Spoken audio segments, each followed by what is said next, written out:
many people. He became a columnist for the Wall Street Journal. Not there anymore. Now he's over at the New York Slimes, where, of course, he's among their favorite phony conservatives. Now listen to this fool talking to Nicole Wallace. Nicole Wallace used to be a Republican consultant. Now she's an independent because, Trump was just too much for her. Sarah Palin was too much. Now it's Trump. These are all sellouts. They'll do anything for a nickel. And Nicole Wallace is one of the dumbest people on the face of the earth. Not because she's a female. There's very many smart females on the face of the earth. Happen to be married to one. No, she's one of the dumbest people on the face of the earth because of what's between her ears. Now listen to these two fools. Cut 7, go. Brett, I think one of the other things that are different is the arguments on the other side used to be civilized, and now they're repugnant. Oh, so see? The other side. What are they talking about, the other side? You and I. I'm defending the Constitution. I'm defending the Bill of Rights. There's no other side. You're either for the Constitution or you're against it. At least admit it. I don't like the Constitution, she should say. I don't like the Second Amendment, she should say. And then go on about how she wants to change it. But no. See, you make repugnant arguments. This is a repugnant fool, a buffoon, speaking to another one. Go ahead. Well, there doesn't seem to be even a moment of silence and compassion and thoughtfulness on the part of gun advocates for what has happened. See, he's a complete propagandist and demagogue. The left keeps saying to people like me and you, oh, we don't have to wait. Now's the time to talk. Within 30 minutes of a mass slaughter, they don't even have the facts. It doesn't matter. They have their talking points. They pull them right up off their computer, off their iPhone. There they are. They're right at it. Boom, boom. And he accuses us, where we're saying, calm down. Let's get the facts. Let's have a rational debate. What was that at CNN? What was that at CNN? Go ahead. Aggressively and inhumanly repetitive about this line that guns are essential to American liberties, a hard one to stomach when so many thousands of people are dying every year for this so-called liberty. I don't know. It is in the Bill of Rights, isn't it, Mr. Producer? Yeah, I think it's in the Bill of Rights. And a lot of people have been able to defend themselves and protect their families. And a lot of people have been able to stop criminals. I'll be right back. Mark Levin.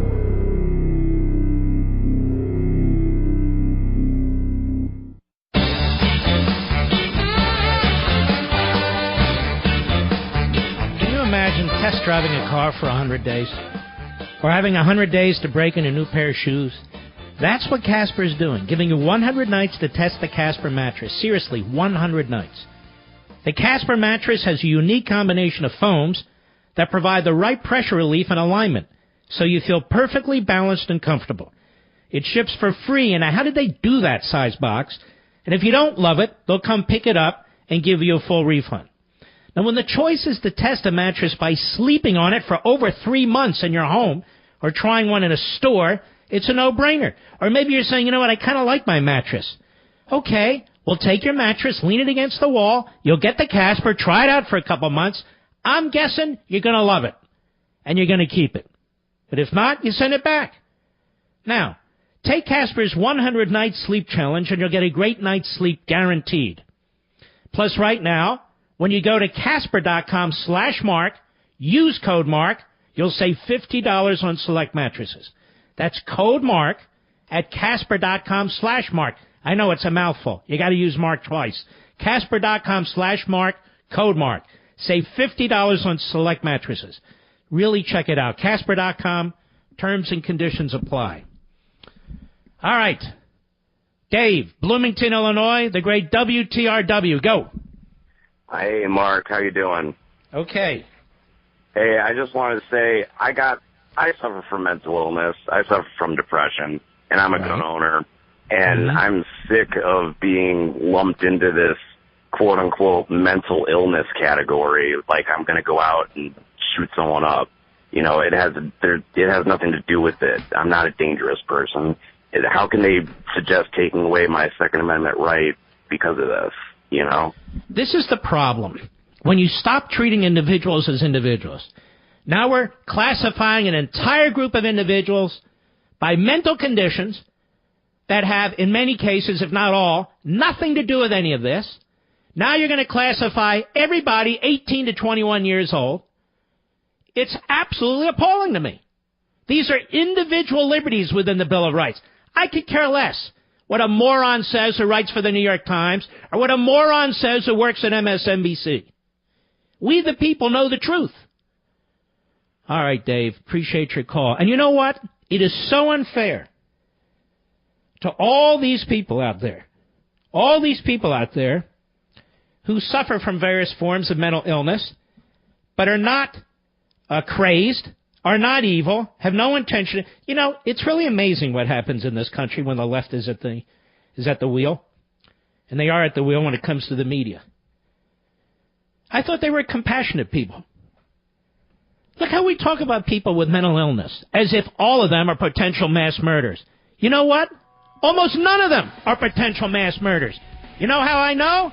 Because they're not mass murdering everybody by the numbers in which we have depressed people, or people with bipolar disease, or whatever it is.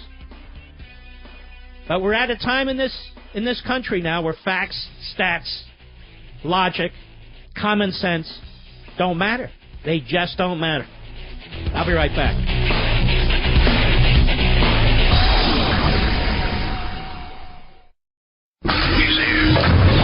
He's here.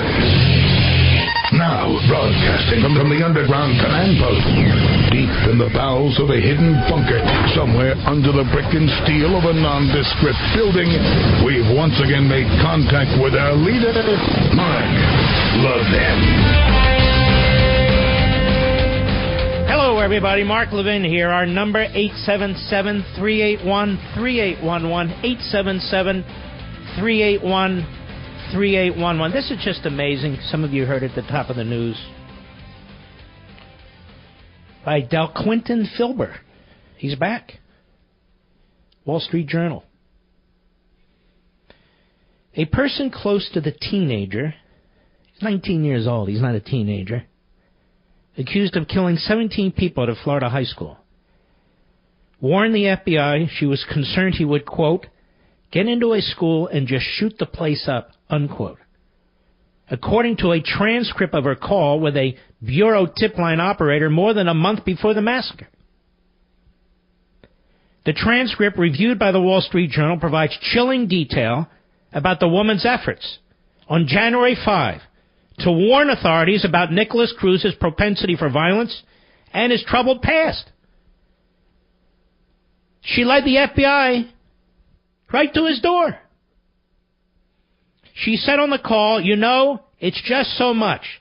I know he's going to explode, she said. She was making the call because she wanted a, quote, clear conscience if he takes off and just starts shooting places up, unquote. The FBI last week acknowledged receiving such a call, but the transcript and the stark nature of the caller's precise warnings about Mr. Cruz's disturbing actions and volatile temperament previously hasn't been made public.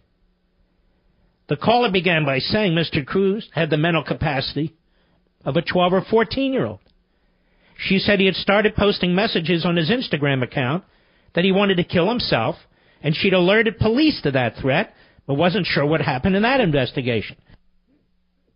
Well, what did happen?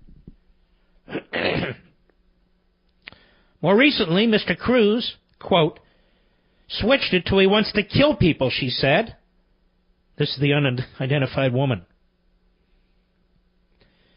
Something's going to happen, she said, because he doesn't have the mental capacity. He can't. He's so outraged if someone talks to him about certain things. She recounted he had a propensity for cutting up frogs. On at least one occasion, a bird. Let me ask you, do you have to be trained in Quantico to know that you got a problem here? He brought the bird into the house, she recounted. He threw it on his mother's kitchen counter, and he started cutting it up. He has all kinds of hunting knives. I don't know what knife he used, though. And he started cutting the bird up, and his mother said, "What are you doing?" And he says, "I want to see what's inside." Then the caller said, "That, to me, would be a red flag." So this is all on the recording to the FBI. She said that at some point, Mr. Cruz was due to receive $25,000 a year, apparently from a life insurance policy, and she was concerned he would spend it on guns. Not all the caller's details have been confirmed. The caller also mentioned Cruz dressed up as a ninja or an ISIS fighter. She provided the usernames for several of Mr. Cruz's social media accounts and encouraged the FBI to examine them. See something, say something. She saw a ton and she said a ton. She went on. It's alarming to see these pictures and to know what he's capable of doing and what could happen. He's been thrown out of all these schools because he would pick up a chair and just throw it at somebody, teacher or student, because he didn't like the way they were talking to him. Wow. Wow. That's not a lead, ladies and gentlemen. That's a case. That's a case.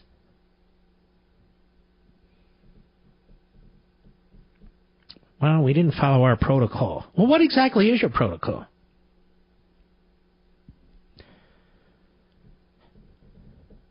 And yet, listen to the discussion that swirls around the Second Amendment, which has absolutely nothing relevant to what took place here. Nothing. That is incredible for a message like that to be left with numerous specifics.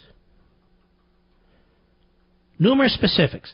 Something that can be easily checked out. And they didn't follow their protocol. So now what we do is we ban rifles. If you're under 21, there's nothing to do with this. We start banning all kinds of stuff that affects innocent people all over this country. Because of their horrendous failure here, quite frankly, by the local sheriff's department and by the FBI. And these things will continue because you have these liberal school districts like Fairfax County, Virginia, many, many others. You have liberal commentators who don't know a damn thing about any of this, but there they are, commenting, all over cable. You have liberal mayors, you have liberal city councils, you have liberal school boards who will not protect these kids. The NEA and AFT, equivalent of teacher mob organizations, in my humble opinion, they've put the word out, oppose this. Oppose it.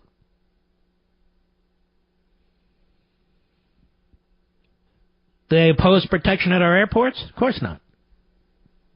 Do they oppose protection at the NEA and AFT headquarters? Of course not. Do they oppose protection when they go to a baseball game or a basketball game or ice hockey game or a football game? Of course not. Do they oppose Congress being protected? Of course not. We need these nut job politicians. But they oppose our schools being protected. Using these preposterous... You want more guns in our schools? Excuse me? More guns in our schools? No, I want professionals in our schools who are going to protect our children. I cannot believe that parents all over this country aren't rising up. Rising up against their local school boards, rising up against their local teachers' unions, rising up against their local politicians and national politicians, boycotting media outlets that serve as nothing more than propaganda mills for the left. I'm, quite frankly, incredibly surprised at the passivity of parents in this country who either go along with this farce or refuse to stand up to local government.